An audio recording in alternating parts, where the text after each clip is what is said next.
Amina était l'enfant unique de ses parents. Il vivait dans le village de Nkolanga. Ses parents l'adoraient et la gâtaient énormément. Tout ce qu'elle demandait, Pour toi. Oh, son merci, père le lui Passé. donnait Mérite, ma sans Je hésiter. t'aime, papa. Moi aussi, ma Il chérie. l'aimait tellement Ma chérie, qu'il je ne t'aime voyait tellement. jamais ses Moi aussi, mauvaises papa. actions. Quel... Chaque c'est matin, ainsi que l'école quand les autres continuait, enfants quittaient sans leur Amina. maison pour aller à l'école, Ah. Amina restait au lit, refusant de se lever. Amina, il faut Sa que mère tu essayait m'écoutes. souvent de la D'accord, convaincre. c'est important pour ton avenir. Amina, lève-toi et prépare-toi pour l'école. Amina, lève-toi et prépare-toi pour l'école. Mais la jeune fille Maman, répondait j'ai encore toujours sommeil. Allez, il faut y aller. « Je ne veux pas aller à l'école Je aujourd'hui, ne veux pas maman. aller à l'école aujourd'hui, maman. Je veux juste dormir. » Mais Amina, il faut y aller. Son père, qui entendait la conversation depuis l'autre Laisse-la pièce, dormir. disait alors « Laisse-la dormir. » Et c'est ainsi que l'école continuait, sans Amina. Dans le Amina, ma village, chère, bonjour. Amina Pourquoi était nous connue ignores-tu? pour son mauvais C'est un manque de caractère. respect. Elle manquait de respect à tout le monde, même aux personnes âgées. Elle passait devant elles sans les saluer. Hé, la vieille, tu bloques le On passage. racontait même Qu'est-ce qu'un qui te prend? jour, Lâche-moi. au marché du Pousse-toi ou je village, t'aide à près bouger, du ruisseau, insolente. elle avait Oh, poussé une regarde-toi, vieille pauvre femme vieille. qui Tu l'avait tiens bousculée maladresse. par accident. Et tu oses te plaindre? La pauvre femme était tombée au sol. Les paniers tombent. Elle m'a... Amina se retrouvait souvent au centre des disputes. Elle cassait les jarres d'eau Silence, des les autres enfants Je suis la plus et intelligente provoquait ici. des bagarres. Comment... Quand les parents du Ce n'est village qu'une allaient enfant. se plaindre à son père, celui-ci se contentait de hausser les épaules et de dire « Ce n'est qu'une enfant ». Il sortait de l'argent Tenez, pour payer pour les pots cassés, Encore. C'est mais il toujours ne la même chose grondait avec jamais elle. sa Je sais. fille Prenez cela. et ne cherchait jamais Ma à chérie, corriger je son t'aime tellement. comportement. Moi aussi, papa. Quel... Amina continua ainsi pendant longtemps, jusqu'au jour où un malheur frappa la famille. Un matin, son père grimpa sur un palmier pour récolter du vin de palme. Mais il fit un faux pas et tomba violemment au sol. On le transporta rapidement chez le guérisseur du village. Sauvez mon père. Celui-ci fit tout ce qu'il put pour le sauver, mais malgré ses efforts, il ne réussit pas à le guérir. Le soir même, l'homme rendit son dernier souffle. La famille le pleura Chut, pendant plusieurs Nous jours, sommes là, ton père nous surtout Amina, qui était très attachée à son père. Elle pleurait plus fort que tout le monde dans la concession. Elle se jeta sur le sol poussiéreux en criant « Papa, papa, ne me laisse pas !» Mais les morts ne répondent pas aux cris des vivants. Nous sommes là, ton père nous regarde. Les habitants du village Écoutez, il se faut qu'on parle de rassemblèrent ça. autour de Oui, la c'est grave pour la concession, concession. Les chuchotant autres sont entre d'accord, on doit eux. agir. Certaines personnes secouaient la tête en silence.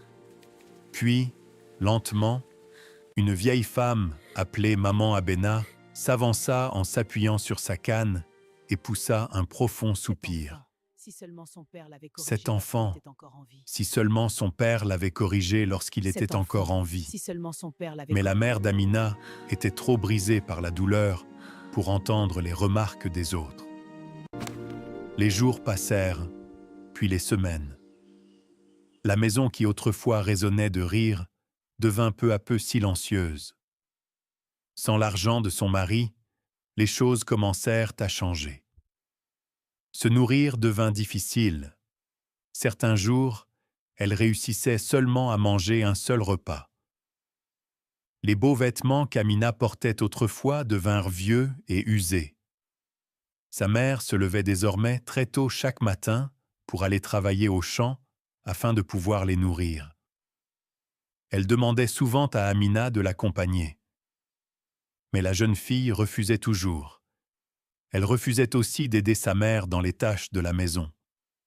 On la voyait plutôt traîner sur la place du village, comme si tout lui appartenait. Elle continuait d'insulter les gens et refusait toujours de saluer les personnes âgées. Parfois, elle quittait la maison le matin et ne revenait que tard dans la nuit. Sa mère essayait de lui poser des questions, mais Amina la repoussait simplement avant d'entrer dans la maison. Elle est Peu à insolente, peu, cette petite. les habitants du village ne respecte commencèrent à secouer personne. la tête chaque fois qu'ils la voyaient passer. Un soir, une vieille femme l'appela. « Amina, ma fille, viens ici. » La jeune fille s'arrêta et regarda la vieille femme avec irritation. « Qu'est-ce qu'il y a encore ?» La vieille femme soupira. Ton père n'est plus là pour réparer tes erreurs. Change ton comportement avant que la vie ne t'apprenne une leçon que tu n'oublieras jamais. » Amina poussa un sifflement de mépris. « Vieille femme, occupe-toi de tes affaires. » Et elle s'éloigna sans même se retourner. À partir de ce jour-là, les habitants du village cessèrent de lui donner des conseils. Ils se contentèrent simplement d'observer. Les mois passèrent. Amina commença à fréquenter de nouveaux amis. C'étaient des étrangers venus des villages voisins. Des garçons plus âgés qui aimèrent boire et errer dans les rues la nuit. Ils se retrouvaient souvent derrière une vieille case abandonnée près de la forêt. Là-bas, ils riaient, buvaient et dansaient bruyamment. Amina aimait l'attention qu'ils lui accordaient. Pour la première fois depuis la mort de son père, elle avait de nouveau l'impression d'être importante. Mais sa mère remarqua ce changement. Une nuit, quand Amina rentra très tard, sa mère la confronta. « Amina, d'où viens-tu à une heure pareille ?» La jeune fille leva les yeux au ciel. « Pourquoi tu me poses cette question? Suis-je encore une enfant ?» La voix de sa mère tremblait. « Ma fille, s'il te plaît, le chemin que tu prends est dangereux. » Mais Amina poussa la porte et entra dans la maison. « Laisse-moi tranquille. » Ce soir-là, sa mère s'assit à côté d'elle et tenta de lui parler avec douceur. « Ma fille, ton père n'est plus là. Nous n'avons plus personne pour nous aider. S'il te plaît, retourne à l'école. Un jour, moi aussi je partirai. Je voudrais que tu deviennes médecin. » Amina leva encore les yeux au ciel et répondit « Maman, l'école ce n'est pas pour moi. Je n'aime pas étudier, mais je sais que mon avenir sera brillant. Je serai riche et je prendrai soin de moi-même. » Puis elle se leva et alla se coucher. Sa mère resta longtemps assise dehors, plongée dans ses pensées. Finalement, elle prit une décision. Elle allait envoyer Amina vivre chez sa sœur en ville afin qu'elle apprenne un métier, puisqu'elle refusait d'aller à l'école. 2 semaines plus tard, Amina et sa mère montèrent dans un bus en direction de la ville. Le voyage fut long. La poussière de la route entrait par les fenêtres du bus et les passagers avaient du mal à respirer.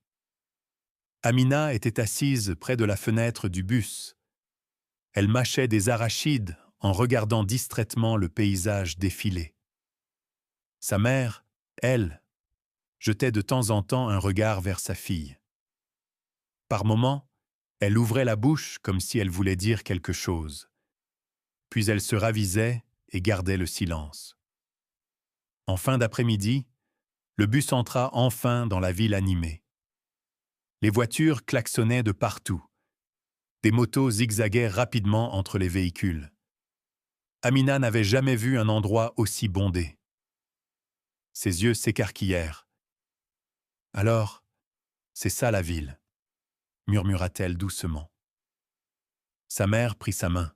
« N'oublie pas pourquoi tu es ici. Ta tante va t'apprendre la couture. Si tu apprends bien, ton avenir sera meilleur. » Amina haussa simplement les épaules. « On verra. » Elles arrivèrent finalement devant une petite concession où vivait la sœur de sa mère. Le portail était rouillé, mais la cour était propre. Sa tante Chantal, était assise sous un manguier en train de couper des morceaux de tissu. Lorsqu'elle les vit arriver, elle leva la tête. « Ah, ma sœur, tu es enfin arrivée !» Les 2 femmes s'étreignirent chaleureusement. Après les salutations, la tante se tourna vers Amina et l'observa de la tête aux pieds. « Donc, c'est elle, Amina ?» Sa mère hocha lentement la tête. « Oui. Désormais, elle est sous ta responsabilité. » Tante Chantal fixa la jeune fille avec attention. Son regard était perçant, comme celui de quelqu'un qui avait beaucoup vu dans la vie. « Ma fille, » dit-elle calmement, « cette ville n'est pas comme ton village. Ici, si tu choisis le mauvais chemin, les conséquences arrivent très vite. Amina ne répondit rien. Elle détourna simplement le regard et donna un coup de pied dans un petit caillou au sol. Sa mère soupira profondément. Ce soir-là, elles mangèrent ensemble dans le calme. Le lendemain matin, la mère d'Amina se prépara à retourner au village. Elle serra sa fille très fort dans ses bras. « Ma fille, s'il te plaît, écoute ta tante. Apprends quelque chose d'utile pour ta vie. » Amina hocha la tête sans vraiment s'y intéresser. « Oui, maman, j'ai compris. » Sa mère monta ensuite dans un bus et partit. Alors que le véhicule disparaissait au bout de la route, Amina resta debout près du portail, regardant en silence. Pour la première fois depuis qu'elle avait quitté le village, elle ressentit un étrange vide à l'intérieur d'elle. Mais au lieu d'y réfléchir longtemps, elle se retourna et rentra dans la cour. La vie en ville ne faisait que commencer. Tante Chantal était une femme stricte qui possédait un petit salon de coiffure dans le marché très animé de la ville. Dès le premier jour, Amina comprit que les choses étaient différentes ici. Il n'y avait plus personne pour la choyer, personne pour la défendre.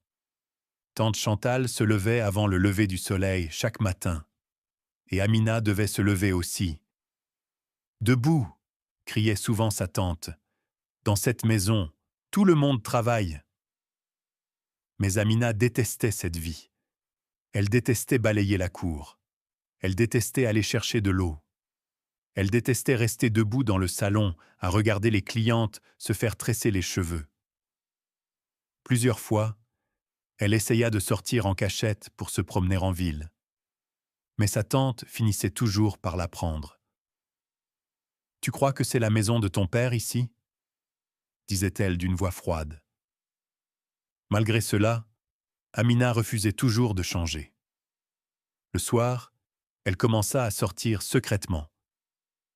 Derrière le marché, il y avait un petit bar où de jeunes hommes se retrouvaient pour boire et discuter. C'est là qu'Amina se fit de nouveaux amis. Ils lui achetèrent des boissons. Ils complimentèrent sa beauté.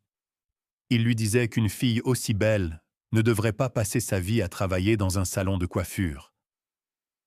Peu à peu, Amina recommença à rentrer très tard à la maison, parfois même après minuit. Une nuit, tante Chantal la surprit en train de rentrer discrètement. « Amina !» cria-t-elle. La jeune fille s'arrêta net. « D'où viens-tu » Amina croisa les bras sans répondre. Le visage de sa tante devint dur. « Écoute-moi bien.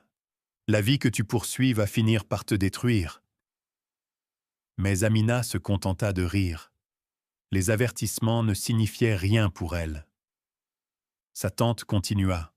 « Tu refuses d'aller à l'école. Tu refuses même d'apprendre un métier. Alors dis-moi, qu'est-ce que tu veux faire de ta vie ?» Amina répondit avec assurance. « Tante, je sais que mon avenir est brillant. Je vais épouser un homme riche et vous verrez tous. » Les semaines passèrent, puis les mois. Amina devint très populaire auprès des garçons du quartier du marché. Un jour, alors qu'elle se rendait au salon de sa tante, elle rencontra un jeune homme au bord de la route. Il semblait perdu et cherchait son chemin. Il lui demanda des indications. Amina le guida. Avant de partir, le jeune homme lui demanda son numéro de téléphone et lui promit de l'appeler. Ce soir-là, quand Amina rentra à la maison, elle n'arriva pas à dormir. Elle attendait l'appel du jeune homme. Elle se retournait sans cesse dans son lit. Chaque petite vibration de son téléphone faisait bondir son cœur. Elle se murmura à elle-même. « Je crois que j'ai rencontré l'homme qui va changer ma vie. Il n'est pas seulement beau. Il est aussi très riche. » 3 jours plus tard, Amina reçut un appel d'un numéro inconnu. Lorsqu'elle demanda qui parlait, une voix masculine répondit. « Bonjour Amina, c'est Kevin, le jeune homme que tu as rencontré l'autre jour. » Amina fut tellement excitée qu'elle sauta du lit. Son cœur se mit à battre très vite. Kevin lui proposa un rendez-vous et elle accepta immédiatement, sans réfléchir. Ce soir-là, alors qu'elle se préparait pour sortir, sa tante l'arrêta à la porte. « Amina, où vas-tu » Amina répondit avec un sourire prétentieux. « Tante, je vais voir mon futur mari. » « Quel futur mari ?»« Amina, tu dois faire attention. La ville n'est pas comme le village. » Amina leva les yeux au ciel. « Je ne suis plus une enfant, tante. J'ai 20 ans. Je peux prendre soin de moi. » Elle sortit alors rejoindre Kevin. Ils commencèrent par aller faire du shopping. Kevin lui acheta de magnifiques robes, des chaussures coûteuses et même un tout nouvel iPhone. Amina n'en croyait pas ses yeux. Kevin la regardait en souriant. « Tu es une femme très spéciale, Amina. Je t'ai aimée dès le premier jour où je t'ai vue. Mon rêve est d'épouser une femme aussi belle que toi. » Ces paroles firent fondre son cœur. Plus tard dans la soirée, il la raccompagna chez elle. Avant qu'elle ne descende de la voiture, il lui tendit une liasse d'argent. « Prends ça, achète tout ce que tu veux. » Amina regarda l'argent avec stupéfaction. Elle n'avait jamais tenu autant d'argent de sa vie. Excitée, elle courut dans la cour de la maison et montra tout à sa tante. Les vêtements, le téléphone et l'argent.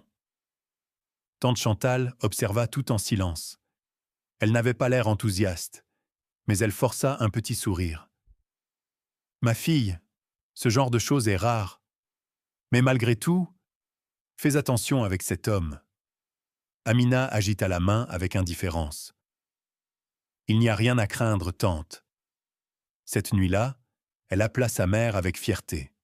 « Maman, maman, vous disiez que je n'allais rien réussir dans la vie. Regarde-moi maintenant, j'ai un iPhone. Maman, envoie-moi ton numéro de compte. Je vais t'envoyer de l'argent. » Au téléphone, sa mère resta silencieuse un instant. « Ma fille, fais attention. Tout ce qui brille n'est pas de l'or. » Mais Amina avait déjà raccroché. Le lendemain matin, tante Chantal se leva très tôt comme d'habitude. « Amina, réveille-toi.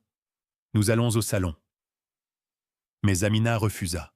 « Tante, je suis trop grande maintenant pour travailler dans un salon de coiffure. » Elle se retourna dans son lit et continua à jouer avec son nouveau téléphone. Tante Chantal la regarda longtemps, sans dire un mot.